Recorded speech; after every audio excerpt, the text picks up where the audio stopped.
သက်အန်ဒီရဲ့ဂျုံတွေ့နေရတဲ့အဖို့အိုဟာသူ့ရဲ့တပီးဖြစ်သူကောင်လေးကိုဂိုင်းရဲ့နောက်ထပ်ရွတ်ဝက်ပညာရတစ်ခုဖြစ်တဲ့တန့်စင်ချင်းအကာအကွယ်ကျင့်စဉ်ကိုအရေးကြီးကြီးသင်ကြားပေးနေတာကိုတွေ့ရမှာပါအဖို့အိုဟာအခုငါမင်းကိုတန့်စင်ချင်းရဲ့စိတ်ဆွမ်းရင်ထုံးလေးကိုတင်ပေးမယ်တိချာအာယုံစိုက်ဖိတင်ယူလို့မှာကြားလိုက်ပါလေဒီကျင့်စဉ်ကတာမန်မဟုတ်ပါဘူးခန္ဓာကိုယ်ထက်ကတွေးဆွမ်းရင်တွေကိုအောက်ဆီဂျင်ဖြစ်ဖြောင်းလဲပြီးခန္ဓာကိုယ်အနှံ့လဲပတ်စီစဉ်ကတွေးကြောပေါင်း100ကိုဖြတ်ထန်းပြီးခိုင်ခန့်တဲ့အကာအကွယ်တစ်ခုဖြစ်ဖော်ဆောင်ရတာဖြစ်ပါတယ်ဒီအချိန်မှာပဲရန်သူတွေဘက်ကပြင်းထန်လာတဲ့မီးတော့မိုးဆက်ညာဆိုတဲ့တိုင်းခွက်နဲ့ဝိုင်းဝန်းတိုက်ခိုက်လာပါတယ်ဒါပေမဲ့ကောင်လေးကအဘိုးအိုခုမှတင်ချပေးလိုက်တဲ့တန့်စင်ချင်းအကာအကွယ်ကိုချက်ချင်းထုတ်သုံးလိုက်တဲ့အခါမှာတော့ရန်သူတွေရဲ့တိုက်ခိုက်ဦးတွေဟာအရာမထင်ပဲဖြစ်သွားပါတော့တယ်ဒါကိုမြင်လိုက်ရတဲ့ရန်သူတွေဟာအကြီးရဲ့ထိတ်လန့်သွားသည့်ဒါဟာအဘိုးအိုရဲ့ကစစ်မြင့်ခုခံပညာပဲသူကဒါကိုဘလူလို့တတ်နေတာလေမင်းကတကယ်တော့ဘသူလဲဆိုပြီးအန့်တိုးတုံးလို့စွာမိကွန်းထုတ်ကြပါတော့တယ်အဘိုးအိုကကောင်လေးကိုမြန်မြန်သွားတော့လို့အမိန်ပေးပြီးထွက်ပြေးခိုင်းလိုက်ပါတယ်ရန်သူတွေကနောက်ကနေလိုက်ဖို့ကြိုးစားပေမဲ့လည်းသူတို့ရဲ့ခေါင်းဆောင်ကလိုက်မနေနဲ့တော့ငါတို့ကြိုးတင်းပြီးခြုံကိုမတိုက်ခိုက်ဘူးဆိုရင်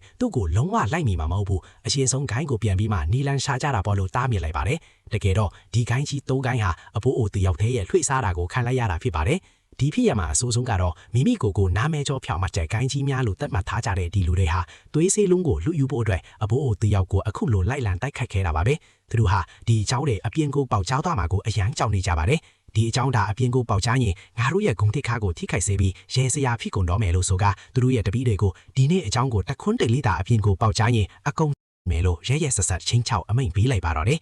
ဇလိုင်းရဲ့အဆုံးသတ်မှာတော့ကောင်လေးဟာတတိမိတ်နေတဲ့အဘိုးအိုကိုထမ်းပြီးလွှိုင်းကူတစ်ခုတည်းကိုခက်ခဲစွာထည့်ဆောင်လာခဲ့ပါတယ်။ဒါပေမဲ့ကောင်လေးကိုယ်တိုင်လည်းဒိုင်းယာတွေပြင်းထန်နေတာကြောင့်သွေးလေအန်ကြီးအဘိုးအိုရဲ့ဘေးမှာပဲမိလဲသွားခဲ့ပါတယ်။အဲ့ဒီကူတိုင်းမှာတော့ထူးဆန်းစွာပဲမိန်းကလေးတယောက်အဖမ်းခံထားတာကိုတွေ့ရပါတယ်။အဲ့ဒီမိန်းကလေးကမိလဲသွားတဲ့ကောင်လေးနဲ့အဘိုးအိုကိုမြင်လိုက်တဲ့အခါမှာထခင်ချွဲနောက်ဆုံးတော့ထခင်နဲ့တွေ့ရပြီနော်လို့ဝမ်းသာအားရနဲ့တိုင်တတခေါ်လိုက်ပါတော့တယ်။ဒီကောင်လေးနဲ့အဘိုးအိုကချွဲဆိုတဲ့မိန်းကလေးနဲ့ဘလို့ပတ်သက်နေတာလဲအဘိုးအိုကပြန်နိုးလာပါမလားဆိုလာကိုတော့နောက်ထပ်အပိုင်းတွေမှာဆက်လက်စောင့်ကြည့်ပေးကြပါအောင်ခင်ဗျာ